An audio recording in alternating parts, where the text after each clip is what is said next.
Hello, everyone, and welcome back to Shifting Tones, the podcast with nerdy tones and shifting topics. I am this week's host, Steph, and I'm joined by my two lovely co-hosts, Sam. Hey guys, what's up? And Dee. Hello, everyone. How are you both doing today? Oh, good. I was going to say, Tired. not everybody jump up at once. I paused because I was like, you know what? I'm not going to talk over Dee. I'm going to let we'll each go like one at a time. And so I was letting Dee have this one. Oh, okay. Yeah, I'm doing good. Tired. Just got back from a trip to Philadelphia. Ooh, nice. So it was fun. The drive back was a little nerve-wracking because there was a lot of rain happening, and in Pennsylvania, there's a lot of mountains. Ooh. And we saw literally 2 people actively wrecked. Oh, nice. On the other side of the highway, and one on our side of the highway. So there were actively 3. saw them? Actively saw, like, oh, wow. when we were driving, we got into the middle lane because the guy all the way in the left lane hit the middle, like, cement. He was, like, bouncing off of it. Oh, my. Like, he hit it. And then, like, an hour later, it's pouring rain, and there's a big grassy median in between the way we're going in the opposite direction. And coming from the opposite way, we just see a car like come down the grass and hit the fence that's in between the two. Jeez. And thankfully it wasn't going super fast, so the fence was able to stop it, and it didn't look like it damaged anything, but it was like it went a decent ways. That's scary. And then we saw another one, like just hit, like just driving too fast in the rain and spitting out and going into things. It was wild, so I'm happy. Glad you guys are okay. Yeah, it was a little nerve-wracking way to end our trip. but otherwise the trip was good. It was good. We went to a lot of museums. We ate a lot of good food. Walked around a whole bunch. The concert was good. The intro, I forget what it's called, but the person who played the opener for the concert I went to was not great. It was someone who has like a few viral clips of their songs on TikTok, but in person they did not sound so good. The vibes were fun, but it was not to my not good like stage presence too. Like stage presence was okay. Needed some help, but the stage presence was definitely more there than the skill of the music. So it was fun overall.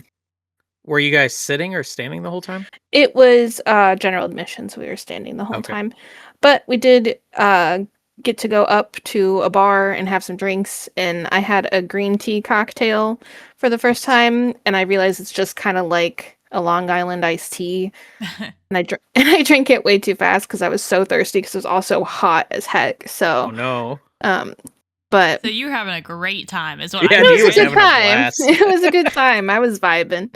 A lot of fun outfits. A lot of just like a girl was wearing a metallic hat that had ribbons that made it look like a jellyfish. Like it was just a fun vibe. So, but overall, good trip.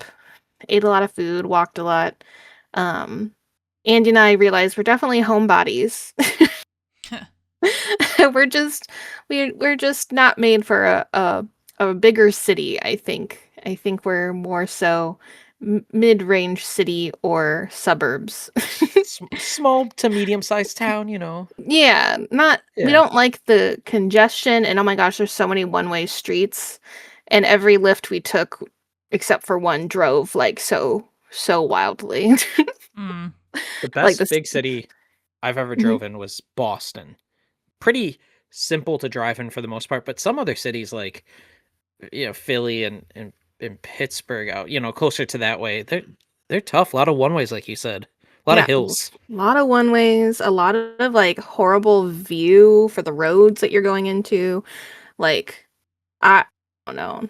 And some of the street parking, like near the like specifically on this big road that's atop like train tracks that's near the Philadelphia Museum of Art, the parking is so wild. Like there's like a strip of parking just in the middle of what looks like a road, but it's two roads with parking in the middle.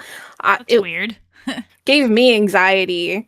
And what, you had to cross the road to get to the museum? Yeah, at one point, like to go from like the city to the museum, yes, there are, but we did walk from the museum to a place to eat, and that wasn't too bad because there's designated like walking paths, but I couldn't imagine parking in one of those parking spots along that road and trying to get anywhere from that spot. I'd be afraid of getting hit within like 4 seconds. So oh yeah, that's scary.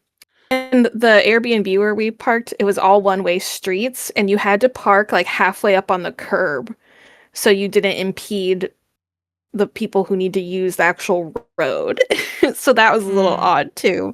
But it was fun. It was an experience, and definitely still a needed vacation, and I still have today and tomorrow to not do anything before I have to go back to work. So that's nice. Yeah. That is nice. All right, yeah, some Sam. breathing time. Yeah, what you up to? Sam, what you up to? I'm trying to talk to Dee, my friend. Jeez, back off. Okay. Well, I didn't get up to a whole lot this weekend. It was a pretty chill weekend overall. I do have a controversial corner, of course. Yeah, I gotta hit you with it. And I don't know, this feels like a target. Maybe I've talked about it before, maybe I haven't. I'm getting real tired of like quirky cafes and restaurants. And what I mean by that is restaurants and cafes that are like very niche, like, hey, we offer a little bit of everything, but the food is like very just, you can't get anything normal, I guess. And that's, my taste buds have advanced over the years and I like trying new foods, but nobody wants a buckwheat mint pancake with a side of like toasted almonds and prune puree. Like, that's so funny. It's just, I don't know, make a regular pancake. Or if you want to make it fun toppings, but I don't need an oatmeal buckwheat pancake. I don't know, I don't know, that sounds pretty good. I know. I was buckwheat? Like, that sounds good to me. I used to get the multigrain pancakes at Bob Evans when we used to go to Bobby E's in college. Like, but it's really funny you say that because Andy and I specifically booked this place called the Dandelion by Rittenhouse Square in Philadelphia for for the vacation because I wanted to do afternoon tea. Okay. Like I wanted the whole tea and the tears and little cakes, and I just wanted to do it. Why not? It was, and we saw this group of like 6 people come in right after us. We sat down, got our waters ordered, and all of them got up. And as they were leaving, they're like, "Yeah, so sorry, but we are just leaving because for the kids, they're adults, but they still have like, kid palates, and we just the menu just isn't to our tastes." Or something like that. And I was like, did you not look at the menu before? Like in these big cities, like most of where I've been, they post the menus outside the door, like right there, so you can look at them. And this definitely did because I saw it and was like, oh, yeah, I'm glad I booked a reservation because if it has a menu on the outside, I feel like usually they're a little more expensive and you probably want to check. But yeah, like in these, when I say these adult kids were like our age. Oh, okay. So like adults. Like adults. And yeah, the menu was kind of fancy. Like it had like foie gras in some places if you're looking at the afternoon tea and things. But it was also just like an English pub. So it had more English style foods. Maybe that was it. But that's weird. I was like, that's wild. You sat down, got water. Now they have to clean off that table and separate it because it was 2 tables pushed together. Right. I was like, oh my gosh. I mean, I don't know. I'm going somewhere and I'm like, oh, they got they're a breakfast place. What's on the breakfast menu? Okay, first of all, they have 5 things to choose from. And one of them is like a pickled onion, steamed mushroom, and like, I don't know, tofu bagel covered in, I don't know, duck feathers or something. It's something stupid, So you just don't like poor marketing. You don't want it to be marketed as like, come eat here. It's an everyday kind of place. And then it's like, actually, it's health food. And everything has alfalfa sprouts on it. Yes, yeah. I get really tired of that. Like everything on this menu, the reason I'm bringing this up, we went out for brunch this past weekend. We had a really good time and I had a great bagel sandwich. But almost every single bagel had like pickled onions and pickled radishes and like hummus on it. And I'm like, those are fine things, but why is it on every single sandwich? Why don't you have anything different? Why is that your standard? It didn't make sense. And maybe those aren't flavors I want at my breakfast. Breakfast food a lot of times is more simple. Like that's cool at lunch or dinner, but sometimes I just want a simple, eggs, bacon, toast or something. Mm-hmm. I don't know. I don't think that's too far-fetched. I always look up menus before I go places because I have anxiety. But that's normal. Right. Anything else? Any other updates? Yeah, I was gonna cut in. Yeah, geez, I got 2 more. Okay, go ahead. Tie-dye is really cool, and I know it's really difficult to do properly, like to make a really cool design, but I just have never had a desire to wear a tie-dye shirt. I think it's weird when like grown adults wear tie-dye shirts too. Oh, rude. I don't know. Rude. I literally one of my favorite shirts is a tie-dye shirt in pastels, and it has a little embroidered thing that says "It'll be fine," and it's a little cloud.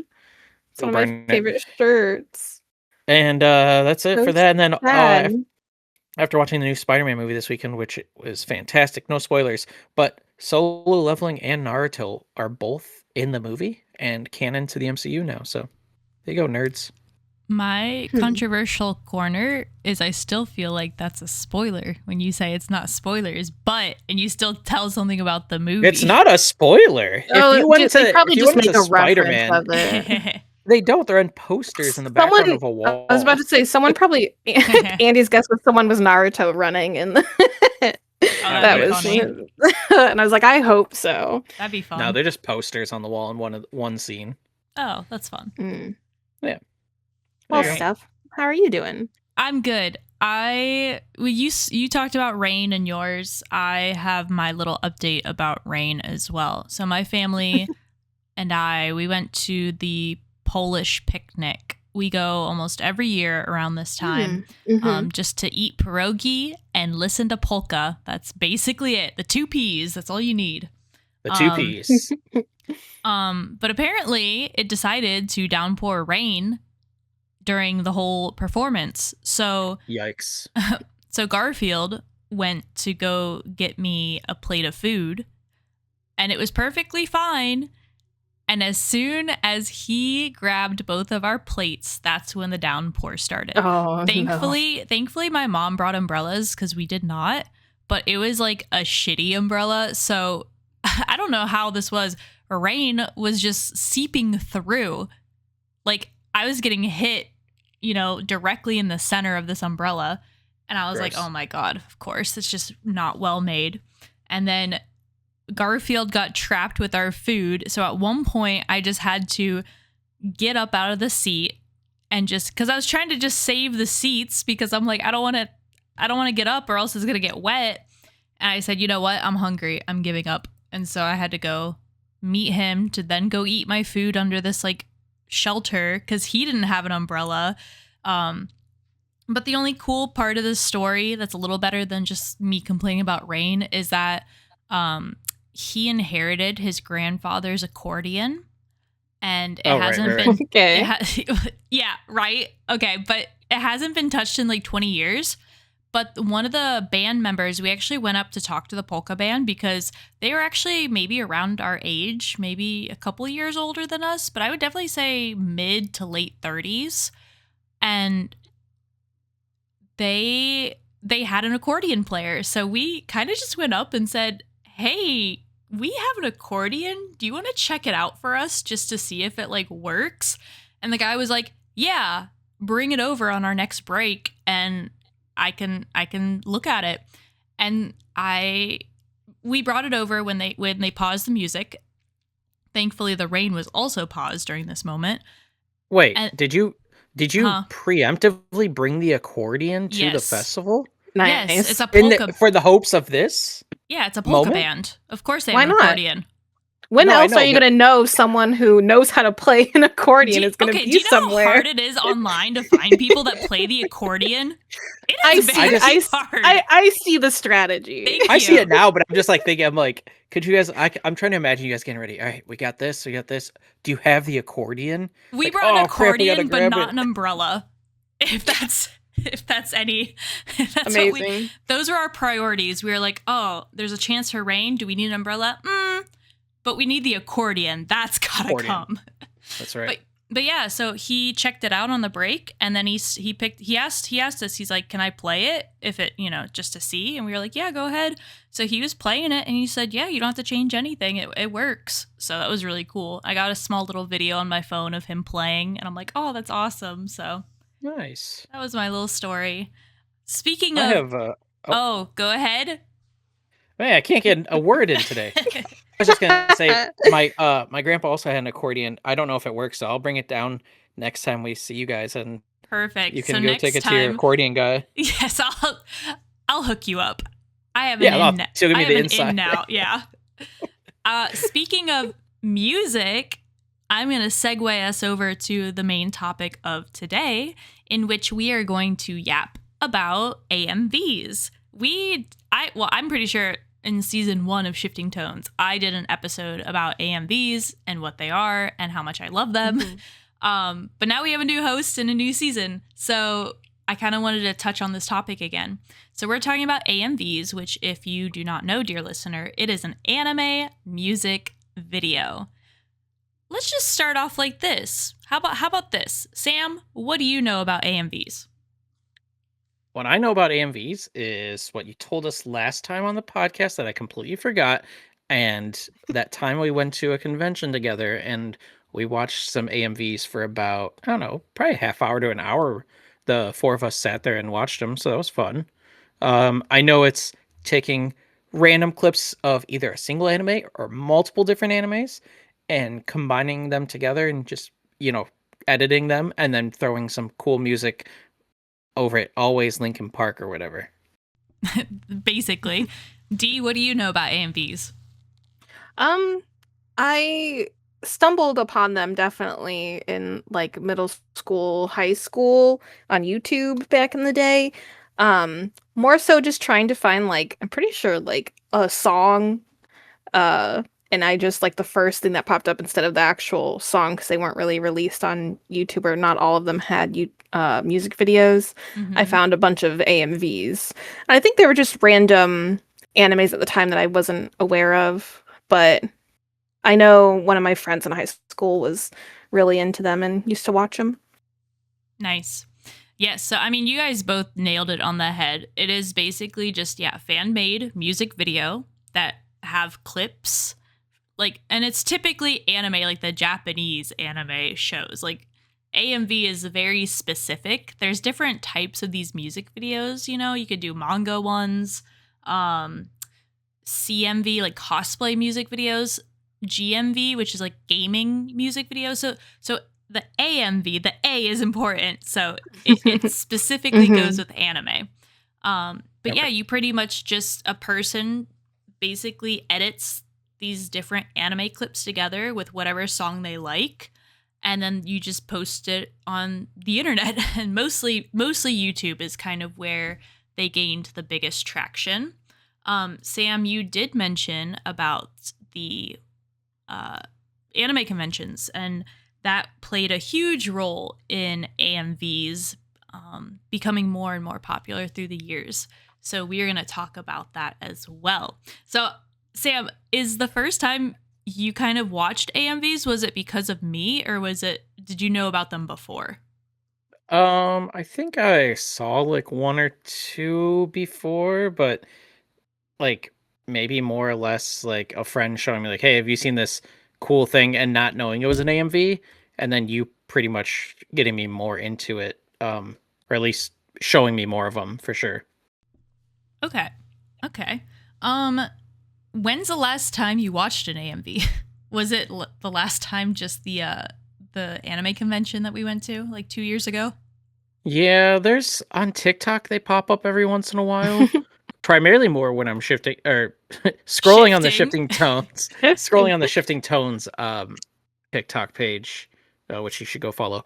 Those pop up quite often, and I don't know if they're AMVs or if they're more just edits than anything. But there's music when it's got the words popping up and the videos edited and the animes moving. I feel like it's more, just like a modern version of it, really, nowadays. I'm glad you brought that up because form.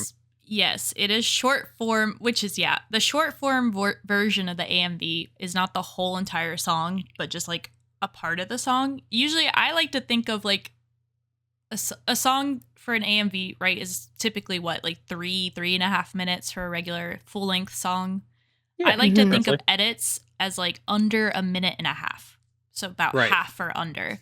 So they definitely have, that's kind of where AMVs have now trended, or like they've shifted over to that more short, quick, but then with the rise of handheld technology and editing apps on phones, I mean, anyone can make one on your phone, and it just makes sense that it's kind of gone over to TikTok. We're going to talk about that too. I have a little section about that. Dee, when's the last time you watched an AMV? Oh, God. Do you remember or no? This morning. A long time ago, probably. Okay. So I definitely have seen a lot of edits like on TikTok of different anime characters and stuff, and it's made me kind of want to watch anime, but never not like in a long time, a full length music video. So like I'm not on TikTok, so I don't watch edits that way.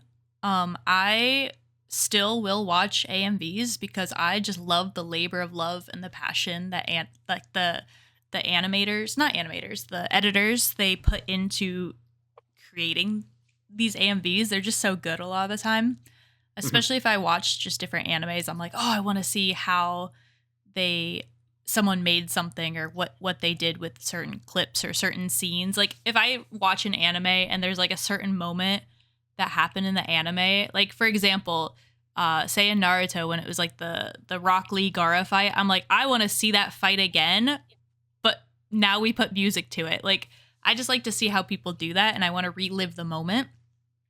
That's fair. Yeah, I get that. So I watch them all the time still to this day. I think the last time I watched one was probably a good week ago, if not less than a week ago. I still will just pop on YouTube and watch them. Now, do you watch more AMVs or actual music videos? Oh no, AMVs. Okay. Do you search by anime, or do you search by scene of an anime, or just like type in AMV? Good question. So yeah, like you go, can just like or for songs. Example, typically when I do it, I'll just say, for example, we'll do One Piece AMV, and just what I like to do on YouTube specifically is just go on, and I might do it by, you can sort your search. That was hard to say for some reason. You can search it by like popularity, by recently uploaded, the date. So yeah, you can kind of like refine the search a little bit. So sometimes if I get into a new show or a new anime and I want to see like, oh, what were some really big ones that the fandom, that the community really enjoys, I'll go to the popularity, and then you find one that's got like 64 million views, and you're like, whoa, okay, this is gonna be a good one, right? Just because so many people have seen it. So sometimes I like to look at that to see, like if you look at the old ones, so like for the Naruto fandom, I like to look also, because we were talking about that, like, oh, Dee, you said back in like high school, middle school, you remembered seeing some. Well, you can search it by like the years like way long ago to kind of see back on old school 2007, 2008 YouTube, like what were some AMVs like back then? Ancient. Exactly. But it's like I could type in, Naruto AMV, and then you see all the Linkin Park ones popping up with like, same thing, like 80 million views. And you're like, that's crazy for back then. Yeah, it would be interesting to see like exactly what songs back then do people use that, like, I forget were even songs today. Right. It's all Linkin Park and 3 Days Grace. I'm sure there's some Panic at the Disco and other emo bands. Probably. A lot of that new early metal. That new metal was really big. That's kind of that genre. Mm-hmm. So I'm gonna throw you and the listeners a really fun fact about the history of anime music videos. Let's take a guess before I drop this. What year do you think the first known anime music video was created? That's a good question. Dee, do you have a guess? My brain immediately went to YouTube, which is 2007, but I definitely feel like someone did it before YouTube existed, because there were definitely platforms before YouTube. I want to say, like, I'm just going to go classic year 1995. Okay. That's a good idea. I was thinking about, like, MySpace, and I was thinking, like, a lot of people had videos on there, and I think, Dee, you're probably closer, because even though maybe pre-internet, people were, like, making home videos, on a VHS tape and like sharing it with their friends. I don't know. I'll go 2003 because I think that's when MySpace came out. Wow. Okay. I like your guesses. The first known anime music video was created in 1982. Oh wow. What are they doing back then? So this was at the time, he was 21 years old. It was Jim, I'm going to say this last name bad, Kapostas. You're taking Polish. Okay. Right? I don't know. He is American. I listened to an interview to listen to his accent because I was like, is this American? And yes, they are.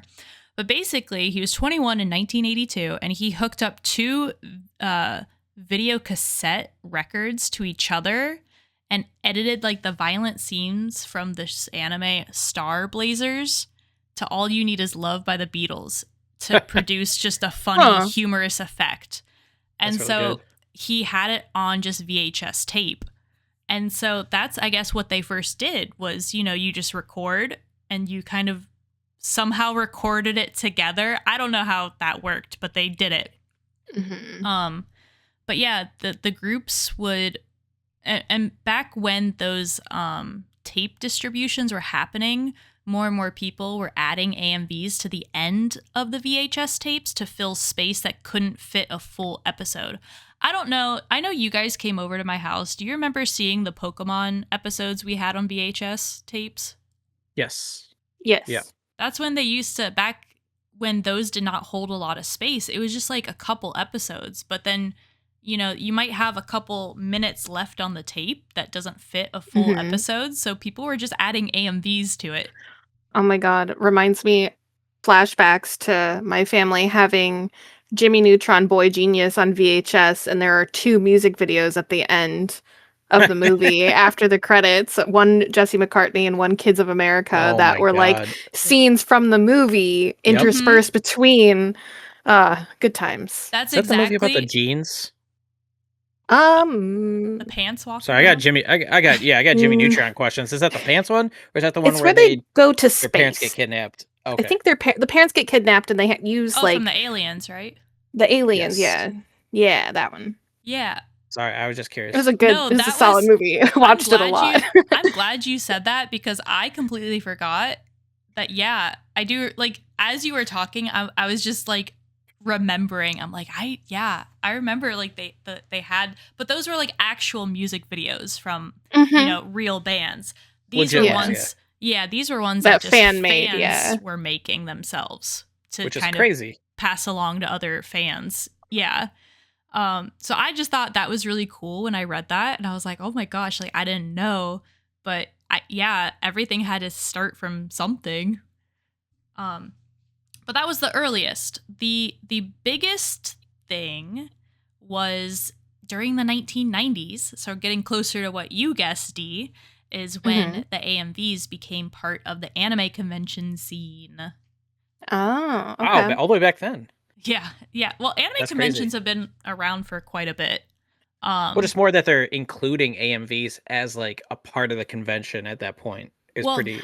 The first time that the conventions used AMVs in order to fill dead air during the convention programming.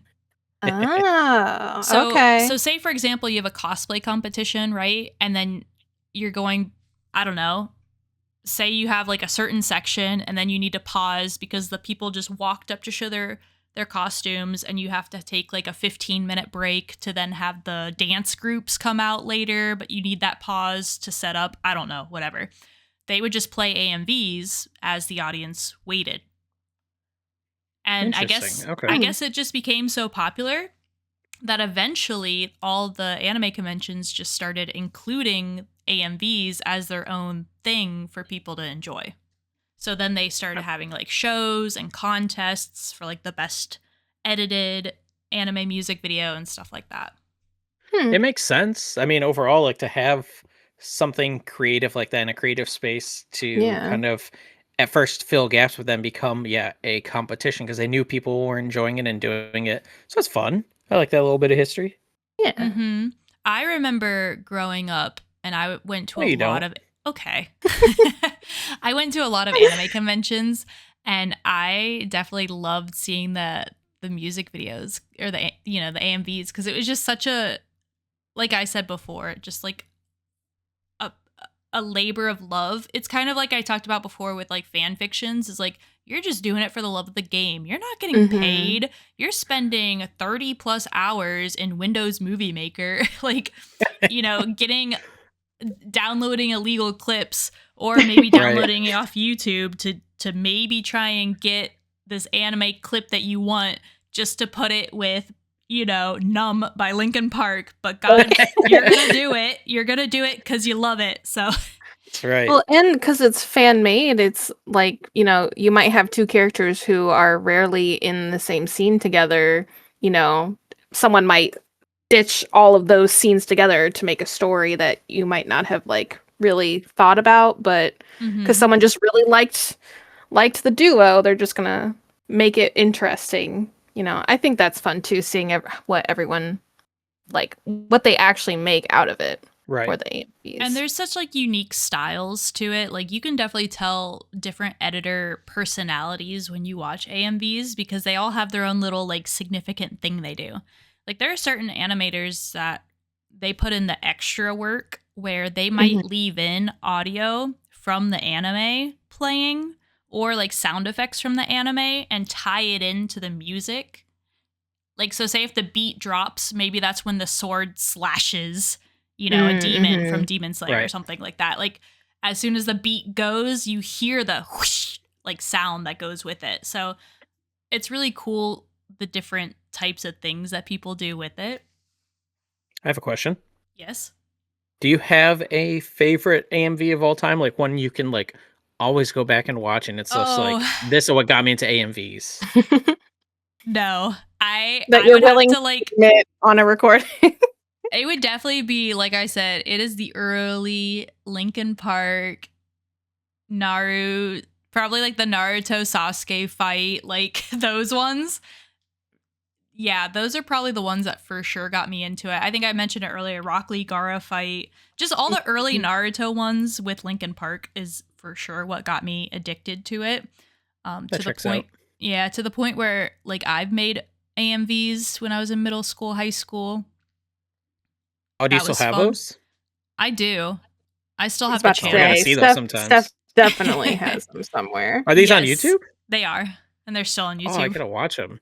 Yeah, so it's really fun. I miss making them. I'm not gonna lie. If I had the amount of time that, like, just the free time to make them, I would love to in a heartbeat. But that's just not possible. Yeah, that's fair. Okay. So we're going to move on to another fun fact about the popularity of AMVs is that they are mostly popular just with Western fans of anime, but not with Japanese fans. Interesting. So Why? there's from Anime Nation, this like website, this person, John, he was citing reasons why and kind of brought this up. He said that Western fans experience a more pure visual experience in anime because, we can't speak the Japanese language. So fair. With the anime and stuff, I guess to the Western audience, the visuals make a greater impact on the senses. Okay. Hmm. Yeah, makes sense. The second reason he said too was that Westerners are encouraged by social pressure to grow out of cartoons and comics when, we're growing up. And, if you're like, why are you watching that stuff? That's for kids. But Japanese people, they just have animation as a constant companion in their life. That's just normal. Like adults watch and read manga 24/7. I can attest to that because when I was in Japan, we were sitting eating lunch, and right next to us there was just an adult, like 50-year-old man reading manga next to us. Like it was like crazy to see because you're just like, you don't see that in the States as much. Yeah, somebody would get bullied for that in America. Exactly. So they said that the English-speaking fans tend to utilize and use anime to create the AMVs, whereas like Japanese fans are more intuitively inclined to create or expand on existing manga and anime. So they're more likely to kind of just make fanfic instead of... Yes. Yeah. They're like, yeah, I've already seen it, but let's expand upon maybe this anime a little bit more or dive deeper into it. While the Westerners over here are like, oh, look at this fight. So cool. let me edit it to make it look really, really cool. That type of thing. So I just found that really interesting that AMV culture is just more of a Western culture thing. I'm sure, of course, there's probably, some Japanese people out there that are also making AMVs. I'm not saying everyone, but yeah, in a general sense. When you say AMVs and, it's primarily Western people doing it and it's anime music videos, does that include like Western cartoons at all? Like I could see it maybe including like Avatar. But I mean, what about like, is there a Jimmy Neutron AMV? Or would that even be considered? I feel you might on YouTube find it where like some people might just say AMV because AMV is just so well known that they just might throw it on there. But I don't think it would count just because it's not technically anime. That's fair. It just might just be like a fan made general animation or so, like with American animation. But I don't know. I mean, I've definitely seen some edits on TikTok and shorts for different Avatar: The Last Airbender characters, especially with the new adult versions from the clips from the new movie. Oh, yeah. Jimmy Neutron sings Gangsta's Paradise full scene, 31 million views. I told you, I told you the views are no joke when you go on and watch because each person who's watched it has watched it like 18,000 times just probably one person. That's so funny. I'm so glad you said the views. Jimmy Neutron and Danny Phantom OTP AMV.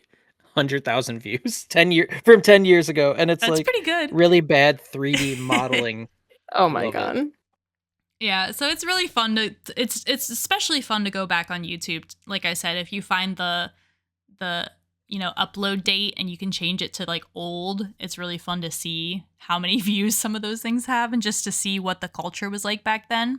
But you guys talked about the only kind of quote unquote AMVs really edits that you watch are kind of on TikTok if they pop up on your feed. I doubt that you guys are going in that search bar, show me the AMVs, please. But yeah, a lot of the time now, I talked about the rise of the smartphones and editing tech in your hand, but it's also moved generally more in that direction and less off of YouTube is because a lot of companies are now striking content because it's like, oh, you're using copyrighted material that doesn't belong to you if you're using all these clips from anime. So a lot of people are getting strikes. And then also you have, copyrighted music, which YouTube does not like when you use that. So I think a lot of people moved to TikTok with editing just because they don't have that restriction that YouTube is kind of really pressing down on people. Mm-hmm. Makes sense. I get that. Yeah, so it's just kind of sad because it's like that's where I watched everything was on YouTube. So I understand why people move on and stuff, but I am glad to see that AMVs are still around. People still enjoy making them. Like I said, Sam, we went to an anime convention 2 years ago, and that was like the one thing I said, let's go do. That's crazy. That was 2 years ago. Wow. I know. I wasn't sure because I was so nervous. I was like, are you guys going to like this? Or are you going to think this is too cringy, nerdy, like way too nerdy?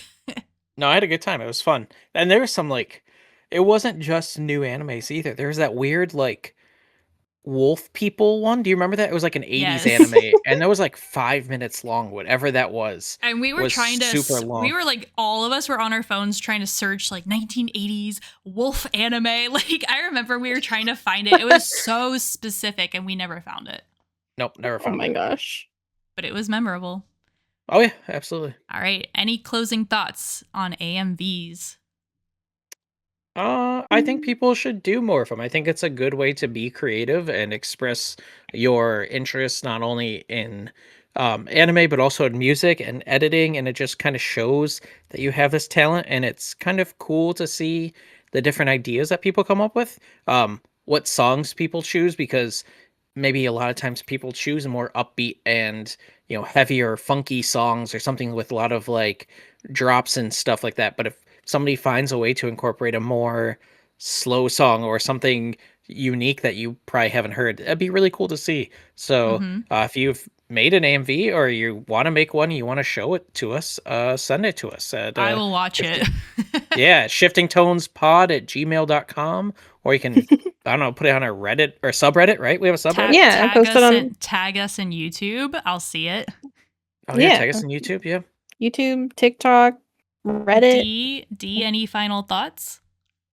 I mean, I feel like it's just a fun way to express not only, your love for music and maybe editing or like putting stuff together, but also the anime itself. Like I said earlier, I think it's fun to see what people come up with on their own, like kind of in the same way with fan fiction. People have their own thoughts and views on certain events or fights or, partnerships or frenemyships or whatever. So I think it's a fun way to express yourself, and with how editing is, I guess, easier nowadays, I'm kind of surprised that it isn't more of a thing, but I guess just general editing random videos together is kind of a thing now with like YouTube Shorts and Instagram Reels and TikTok stuff. Mm-hmm. So maybe I just need to get into the more anime spaces to see more of them. Well said, both of you. You guys have already heard my opinions this whole time, so I'm not going to do closing thoughts. So what's the next anime music video that you're going to look up, Steph? Oh, I haven't touched on the Scissor 7 AMVs lately. Not too many people edit AMVs for that one, but the animation's killer. So I kind of wait some time before I like check in. Mm-hmm. I kind of check in. Okay. Like, ooh, are there any new ones that are good? So that's probably what I'll check in again. All right. Well, thank you guys so much for listening. I hope you enjoyed listening all about AMVs, and maybe, you learned something too. You can find Shifting Tones on Reddit, YouTube, TikTok, Instagram. Are we posting on there? We have an Instagram. Soon. We have an Instagram, maybe soon. And we are all located at Shifting Tones Pod. We are posting on the subreddit. We are very active there. So please interact with us. We'd love to read your comments and have a discussion with you there. You can follow us individually. Me at Spiffy Steffi on Reddit, Tumblr, and YouTube. Sam is Reddit. Sam is Sir Captain Sam on Instagram, or you can find him as Controversial Sam on Reddit. And then Dee is definitively Dee on Reddit and Instagram. All right. Mm-hmm. Without further ado, that's all. Bye. Bye.